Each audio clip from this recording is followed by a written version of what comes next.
Alright, there we go.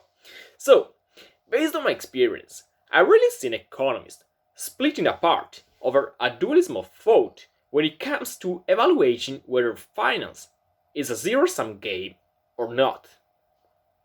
Then, what do I mean by a zero sum game? Let's say you want to buy 5 shares of Apple, and let's assume that in a given interval of time, the market has a fixed number of shares. Then, if you want to buy 5 shares of Apple, there must be someone else out there in the market selling 5 shares of Apple. That's why markets are called liquid. You buy 5 shares of Apple and someone else sells 5 shares of Apple.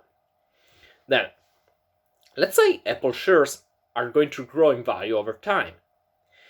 It seems intuitive that you are the winner and the seller is the loser.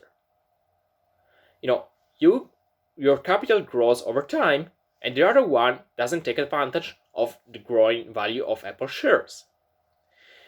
But what if you are both winner? You buying the shares and the other one selling the shares. So let's think about this problem in another way.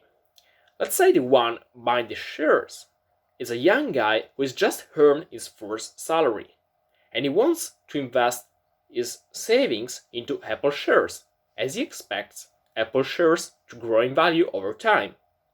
Hopefully, if that happens, this guy would be better off in the future. On the other hand, let's say the one selling Apple shares is a father of a doctor.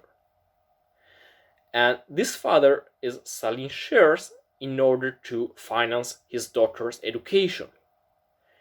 What his father is basically doing is cashing out of the market and investing into educational capital in order to let his daughter afford a good education.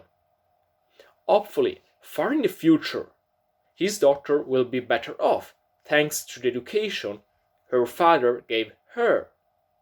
So, if you think about this framework, both market participants, the buyer and the seller, are both better off. And that's because they depend upon different investment objectives. So, I personally think that if we all nail down our investment objectives, we may make most, if not any, market participants way better off.